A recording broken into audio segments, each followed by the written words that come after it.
following all the principles and like that. So we immediately thought of southern India because in South India, the Vaishnava culture is still relatively strong, it's relatively intact. So anyway, we're going to go after Janmāṣṭamī. They're going to pour me into a plane and find a place and get the other monks over as soon as possible and start working, on establishing our community there. And we've got some good practice now. We've done it in 3 different places so far, and so we got the moves down. We know how to pack, we know how to travel, we know what to do when we get there. We've got a whole plan, and we also want to involve our community members in this, and we're going to talk about that seriously at the Janmāṣṭamī festival. If you are going to attend the Janmāṣṭamī festival, then you have been invited to join a group on the India Land Trust. If you check your messages on our community site, you'll find that you have an invitation. You should join that group and you should read that discussion, because we're trying to reach consensus as to how we're going to organize so that other devotees can also come over and buy land nearby our monastery. We're going to have a few acres of land and some cows and a big garden and like that. And so we want to invite all of our community members to come over there and get their own place nearby. And let's work out this whole community thing. And we want to be nearby a nice temple town with lots of Vaishnavas, so that people who come to our place can actually get a taste. They can actually get experience of how Vaishnavas relate to one another in a community setting. And not just our group, but a bigger group, like a whole village. We want to be nearby a village where people are still living in the traditional ways, where they still have healthy spiritual relationships amongst each other. And so you can see that, so you can get the reality of it. So, like I did, I lived in India for a long time, more than 10 years. And because of that, and I traveled everywhere in India, and I saw many, many different places. Some of them I liked, some of them I didn't like at all. So I know what's there, and I know we can find a situation where the very things that we need to learn are in abundance in the environment. We don't have to create, like here in Chile, it's like we have our own little bubble. We don't really associate much with other people. We don't go outside our comfort zone very much at all, just to the store and like doing essential business and stuff like that. But in India, I want to be in a place where you can go out in the marketplace and meet nice people, where we can actually have a nice relationship with the surrounding community. I think that's more healthy than trying to be off by ourselves somewhere and try to be totally isolated. I mean, in a sense, it was good for us to get our little group together, to be off by ourselves, just 5 guys and then, up in the hills. That's helped us to glue our little group together. But now we're talking about a community. That means something that's open, something that has relationships with the surrounding community, not so isolated. So this is one of the many aspects of our strategy. What else? So we're going to be leaving here after Sunday satsang and going up to Santiago, taking care of visa business, all that traveling business. And I'll be there. I'll be coming first. And after that, then Naviovan, I think. You're coming in a couple of days after me. And then the rest of the guys like a week later. And we are, I don't know how we're going to keep preaching somehow or other. We're going to be in touch. Of course, we always have internet connection.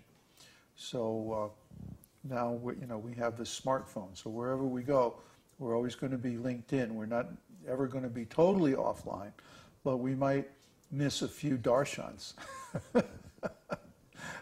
That's what happens when you're on the road. Okay, so this is a good time for you to ask your questions about our plans and about this whole thing about are we going to do communities or are we not going to do communities has been confusing to a few devotees. In general, you see, you have general instructions that are for everybody and that are always in force. Like everybody should chant. But then you have other instructions that are like details or relative instructions that sometimes apply and sometimes don't apply, or apply to different people. Like some people should chant the Varṇāśrama mantra if they're not fixed up in the regulative principles. And others who are more experienced and who are more fixed up, they can chant Hare Krishna Mahamantra. You see? That's the particular or detailed instruction. Whereas the general instruction is everybody should chant.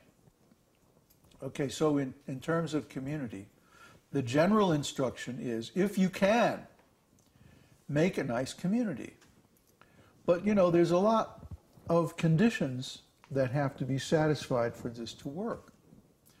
You yourself have to be fixed up. You yourself have to have leadership skills.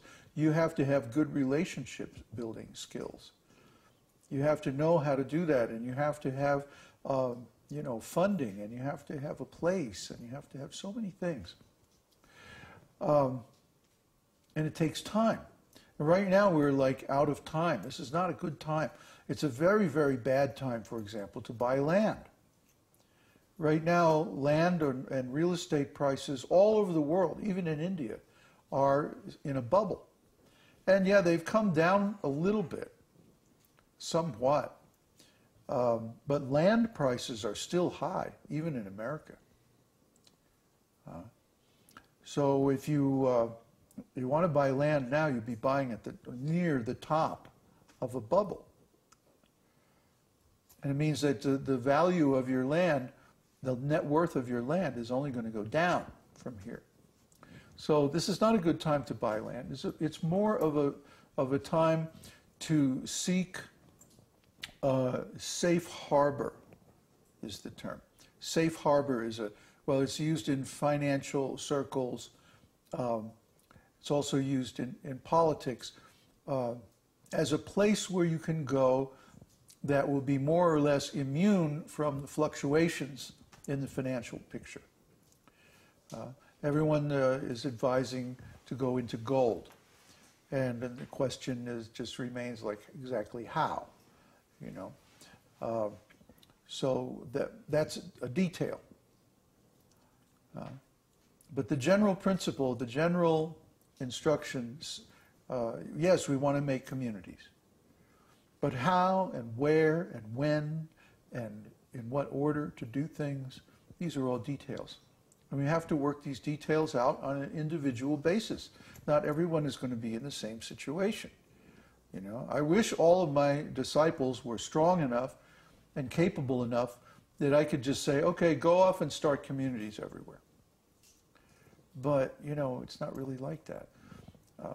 And we need to work out so many details of how it's going to be organized, how are we going to relate, like with the householders and the celibate monks, and, how's the whole thing going to be managed, and how do you build consensus and all that. These things we are not very experienced in, and I don't want to send devotees off on a wild goose chase. I don't want to give them an impossible mission and then have them fail. That would be horrible. So we have to have one community that is fully developed, or at least far enough along that we have confidence of that, okay, this is how we're going to do things. This is what works. We know this works. I mean, I know what would work. But to get the ideas and the expertise out of my head and into everybody else's, you know, that's not something that can just be done by words. It has to be an experience. And that's the training that we're talking about. So we're going to fix or set up to do this training, and then we can make that training available to everybody else also. And the question of exactly how we're going to do it, well, that's a detail. That's a detail. But you know, these are the things that keep me awake at night. These are the things that, you know, I have to think through. You know, I would really just love to start lots of communities. That would be great. But we're not in a time when it's possible to do that. So yes, we're going to do that, but it has to wait. It has to wait until the right time. We're not there yet. Let's be realistic. I'd rather have one community that is a success than 10 that fail. You know? Or one community